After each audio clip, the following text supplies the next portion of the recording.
Detajet të reja kanë dalë në dritë lidhur me atentatin me armëzjarri të ndodhur mbrëmjen e së në qytetin e Laçit, ku mbeti i vrarë Ilir Lika rreth 40 vjeç. Mësohet se policia ka identifikuar vrasësin e Ilir Likës dhe për ngjarjen e rënd ka shpallur në kërkim Emilian Sutin. Viktima kishte parkuar automjetin disa metra larg banesës dhe po este në këmbë kur është qelluar me të paktën 7 plumba. Njëri prej tyre e ka goditur në kokë duke i shkaktuar vdekje në vend. Ai përdorte 3 mbiemra të tjerë alias Lika, Kokaj dhe Nure. Ky fakt ka ngritur dyshime te autoritetet, të cilat po hetojnë edhe mbi të kaluarën e tij dhe nëse ka pasur precedenta po lidhje me veprimtari kriminale. Ndërkohë grupi hetimor vijon punën për dokumentimin e plotë të dinamikës së ngjarjes. Një nga pistat kryesore që po verifikohet lidhet me të kaluarën e viktimës dhe konfliktet e mundshme që ai mund të ketë pasur. Pas ngjarjes së rënd, forca të shumta policie ngritën pika kontrolli dhe nisën hetimet për identifikimin dhe kapjen e autorëve.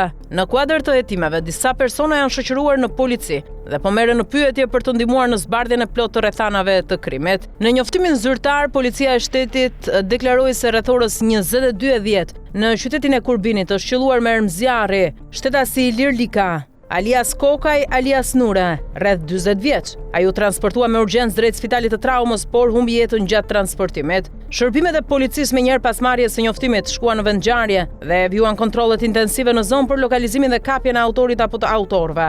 Ndërkohë, njofton policia është ngritur grupi i posaçëm hetimor, i cili në drejtimin e prokurorisë po punon intensivisht për fiksimin e çdo prove që do t'i shërbejë hetimit, me qëllim zbardhjen dhe dokumentimin ligjor të ngjarjes, si edhe identifikimin dhe kapjen e autorit apo të autorëve, njofton zyrtarisht policia.